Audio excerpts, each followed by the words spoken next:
don't know who they are, we don't know what they want. Aliens invading the Earth and the Earth's last stand. What we do know is that they're taking people.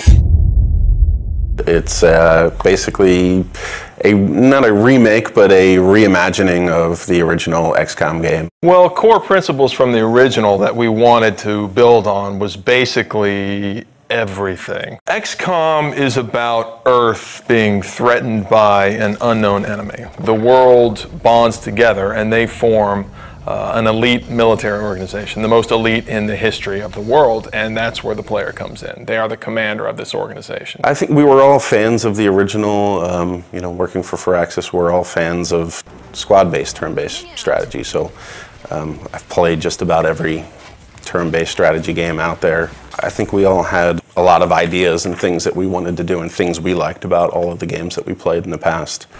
Just really finding the fun things and eliminating the things that we didn't really care so much for. So we start with the original game and we play it and we say, okay, well, we find that new players or even us old diehards, like we find this concept, we can improve this a little bit. And one of the first things we looked at was time units. And the idea was that your soldiers had a certain number of time units to move around the battlefield, to perform abilities, take shots and things like that.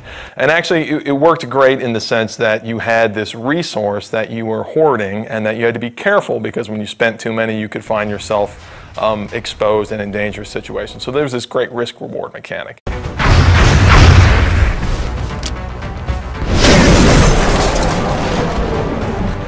We said, okay, how can we simplify that and sort of free up all that headspace that takes up in the player's head? We sort of turned the time units into a simplified version where the player has a number of moves that they can perform per turn, and they can choose to move, they can choose to move and shoot, they can choose to move really far, and then based on different abilities their soldiers have, maybe they can use those abilities to do different things. But it still has that great risk-reward mechanic. Look, I need to run really far this time, but when you do that, you're always taking the cost that you're not going to be able to shoot, and then you're going to find yourself in a difficult tactical position.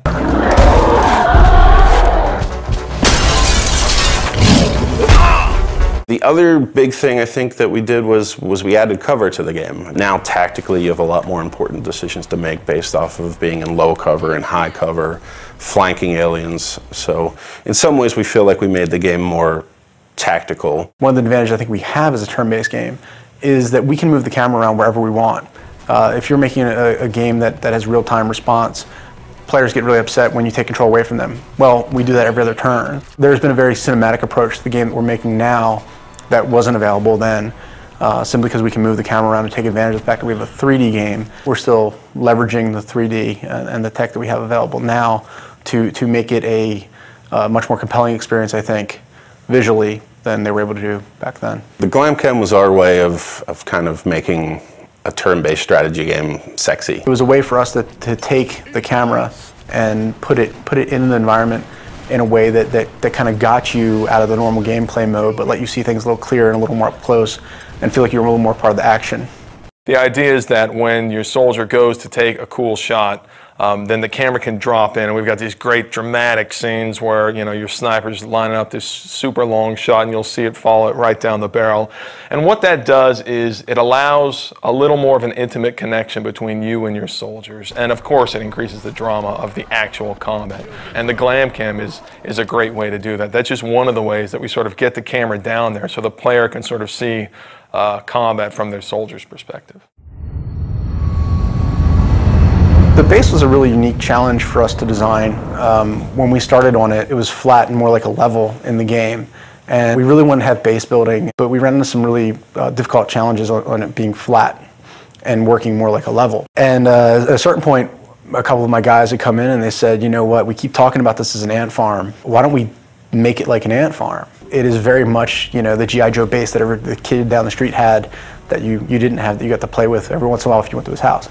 So when we made it, that was one of the things I think really stands out. I think it's a really unique feature to the game. It allows us a lot of flexibility for optimization and for the player to be able to build and expand. And it's a really different, I haven't seen represented that way really ever. And on top of that, they're actually expanding the structure, customizing the facilities that they're adding to their base. We want them to be able to see their soldiers interacting and their scientists, and so I think it's this really neat moment where you get into the game and you have this physical structure that you've customized and you've made the decisions about what you want to focus on, and then you can see your soldiers that you've leveled up and you've grown attached to, you can see them interacting, and it's something that I think we're really proud of. We're really excited for people to see.